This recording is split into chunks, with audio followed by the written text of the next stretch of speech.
Hello beautiful soul! Welcome back to my channel. This is May Chang Amir from Japan, Kabayan Aquarius. This reading is for you. Tingnan natin ang iyong May 1 to 15. Maraming salamat muna sa mga subscriber, new subscriber, cross-watcher, at sa mga bagong pasok dyan. Welcome na welcome kayo sa bahay ni Ate Aimee. Salamat din sa nakataba ng puso ninyong mga comments.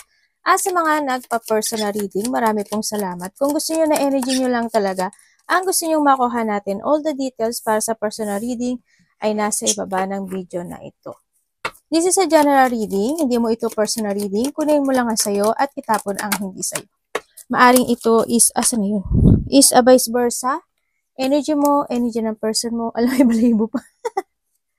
Energy ng malapit sa puso mo. Nangyayari, or mangyayari pala. Ala! Kuhanin natin yung nakahati-haya. Sana lang. Gawin nyo lang itong guide kayo pa rin makapagpapabago ng inyong buhay. Good advice from a wise person. Maaring may mag-a-advise sa'yo, no? Or you giving an advice. May iba dito, siguruhan dito si new home or maglilipat o may mga sitwasyon na a new attitude or paglilinis, no?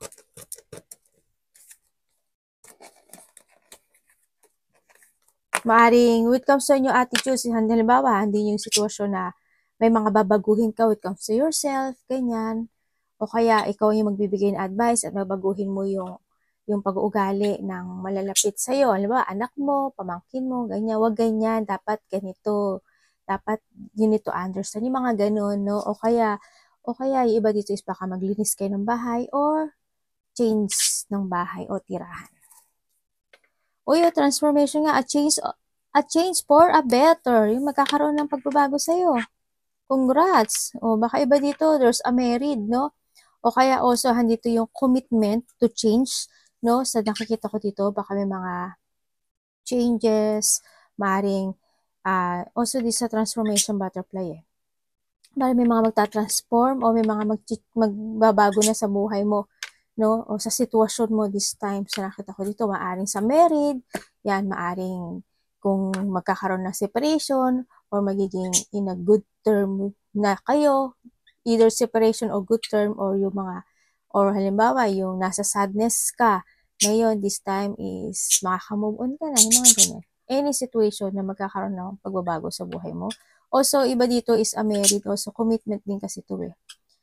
Baka iba dito, may magpo-propose or baka may problema when it comes to a married o kaya commitment when it comes to a business, ganyan, o may mga dealing, ganyan. Someone will try to make you do something against you. Ingat kayo kung sino man ito, no? New creative idea, new venture, a fresh start. Ito na yung si changes, ano? Kumbaga, unti-unti nang magkakaroon na ng pagbabago or enlightenment sa mga bagay na gusto mong gawin o any pagbabago sa buhay.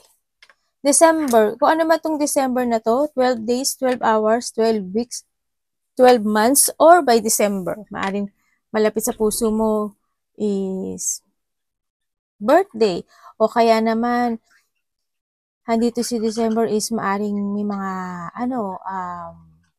cold situation, maaring nasa bansa ka na malamig, o kaya magkasakit ka, yan, may mga, or malapit sa puso mo, kung ano man yan, ano.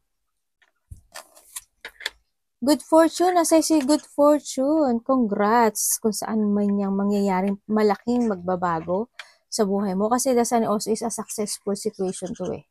Yan, successful, recovery, yan, no? Eh, also, this is abundance. Kumbaga, you're creating something into you, sa buhay mo na maaring magkakaroon ng fresh start into your life. So, ano yan? Tingnan natin ang energy mo. Good fortune is nasa iyo, oh. Changes din to.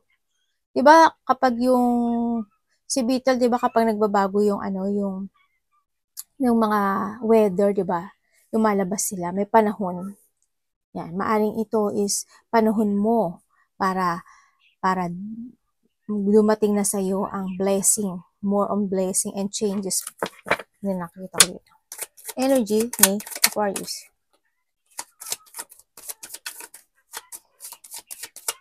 May.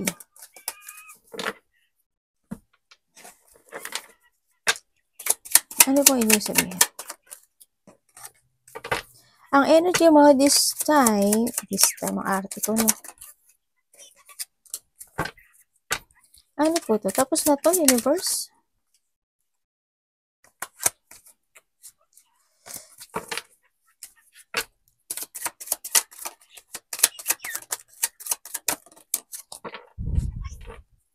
Okay. Ang energy mo ngayon, yung iba sa inyo, maaaring may mga hinihintay kayo, no? Yan, yung iba sa inyo, maaaring may mga hinihintay kayo, o kaya naghihintay ka ng resulta, naghihintay ka ng reward, may mga something waiting, no? O kaya naman, yung iba dito is, you put something effort, yung nagpuput ka ng effort sa isang bagay o sitwasyon mo na didesisyonan mo this time. Yun na nakikita ko. Ibig sabihin, may mga didesisyonan ka. Magbibigay ka ng effort doon. Andun yung sitwasyon, may maaaring iba dito, may mga lalakarin kayo, may mga ipaprogress kayo, o kaya may mga i-analyze kayo, o kaya yung magkakaroon kayo ng decision making para sa mga bagay-bagay o sitwasyon na magkakaroon kayo ng this idea and mga strategy this time yan. Yun na nakikita ko sa yung energy.